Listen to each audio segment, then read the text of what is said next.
Part 4 of our thrower, striker, rotational athlete eval is all about the shoulder and the arm.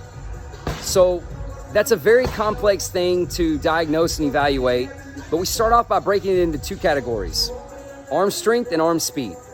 So what we're looking for is, are you an athlete that has deficits in arm strength or arm speed, or both? And those are separate. So your arm strength is going to be your ability to express strength in the throwing and striking motions.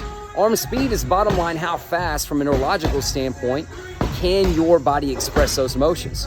Those are two different tests, and they mean two different things. Some people have the neurological capabilities to go fast, but they don't have the strength to support it. Some people have the strength, but because of the way they've trained or because of the way their body's wired, their body only wants to answer every problem with strength as a solution, and that can be very slow. You need neurological components that are faster or as fast as your strength capabilities can stabilize. So what does this mean? That means that you have to have both. We can evaluate both, and we can identify which one you need to train more. And whichever one you need to train more, we can tilt our training towards that. So if someone has arm strength but lacks arm speed, then we've got to do some things. You can't just throw, but that we've got to do some things to speed up the body from that standpoint.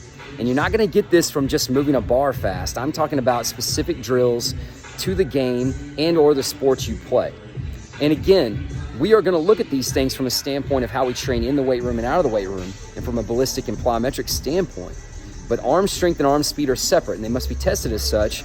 And every athlete needs to identify which is the deficit that they have and which one do they need to work on.